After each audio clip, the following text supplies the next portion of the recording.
Today we're going to talk about the one most valuable stat that you should be tracking to drive ROI for your events.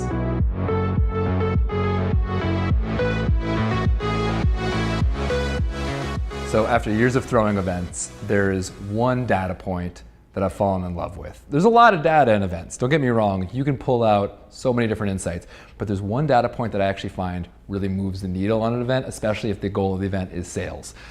I learned this lesson the hard way. I threw a series of events a couple of years back in which everyone thought they were really good events, but at the end of the day, they just didn't drive revenue. At the end of the day, there was no return on the investment of the event. And so what I started instituting was consistently looking at one single number and shouting it from the mountaintops. I call this number OITR, opportunity in the room. And I find that this number is simple, understandable, clear, and helps get people really behind your event. So what we're going to do today is we're going to talk about three things. We're going to talk about how to calculate opportunity in the room. We're talking about how to project against opportunity in the room and really build your budget for it. And we're going to talk about how to use that number to set goals and get your team really incentivized around this number. So let's dive in. The thing about opportunity in the room is to think about every event really as an opportunity. Maybe more specifically, to think about all the people at the event as opportunities. How much could this attendee eventually buy from us? Now, typically, we're tracking this information in Salesforce, and let's say that somebody comes in as a $40,000 account, and this person is a $30,000 account, this person is a $20,000 account, and this person is a $10,000 account. Each of these would be quantified as opportunities, right? But more importantly, each of these are humans, right? These are people that are actually attending our event and have real life needs, desires, and martinis in their hands. And so by taking a step back and thinking about each of these people as numbers, it helps us really quantify what this event could eventually achieve. Now, so then the next step is to take all of these numbers and tally them up. 40 plus 30 plus 20 plus 10 is $100,000. And now this right here, this is the raw opportunity in the room, right? The raw opportunity number. We're going to use that later to actually get our team really excited about this event. But in the meantime, as pragmatists, as event planners, we need to think about the actual potential of this event and the projected potential of this event. Now, there's a couple ways to do this.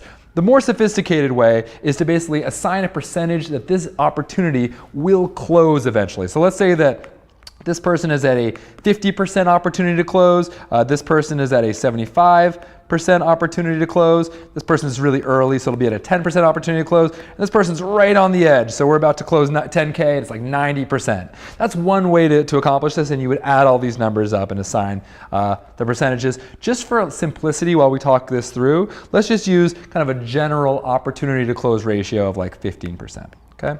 So the way to do this is you basically apply 15% to $100,000 and you come up with the adjusted opportunity in the room, and that's just going to be $15,000. Now let's talk about how we're going to use that $15,000, and we'll come back to the $100,000 number. The way that I use that $15,000 is to build my budget and be realistic about what the eventual ROI is going to be. So I try to work backwards. I take that $100,000 like we just did, then I basically adjust it. As you know, we got to about $15,000. Okay, then I basically set an ROI target. For most of my events, I try to make my ROI target 2 to 1. That means for every dollar, and dollar in terms of people time and actual dollars out time, I try to get about a 2 to 1 ratio. So $2 in for every dollar out. What that's going to tell me is pretty simple. It's going to tell me that the budget that I'm allowed to spend here is about $7,500 on my event. I could probably throw a pretty good event for that, right? I don't know. It's got to, actually, now that I think about it, I really want to increase that budget, and there's really only one way to do that. If I can increase this to, let's call it $400,000 in the room, and then I keep that same adjustment, I keep that same ROI, I get to times this now by 4, and $7,500 times 4, anyone? Come on, it's $30,000, we're good. So if you want to increase your budget, it's pretty simple.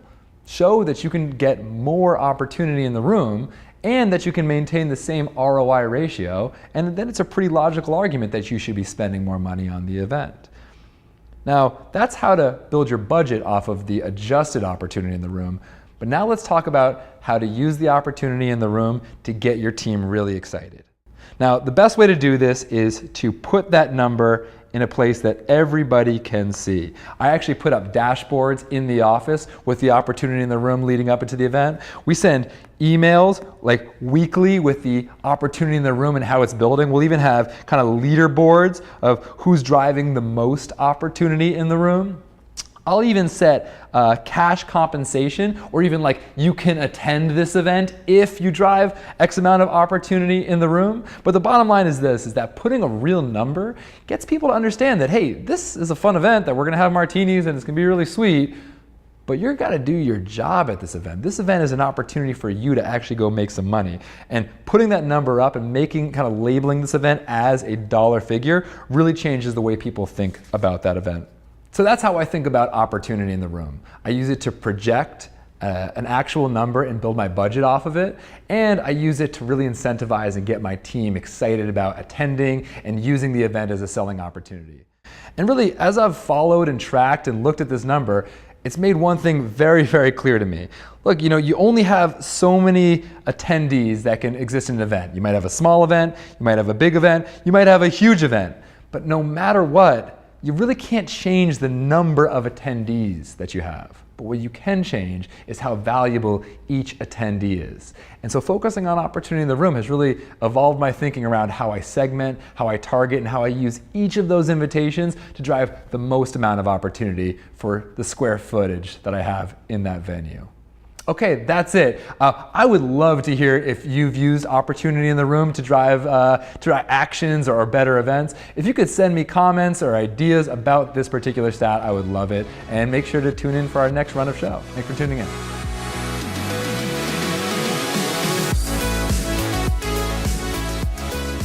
Craving more event content? If so, subscribe below and you can check out more episodes of Run of Show Weekly.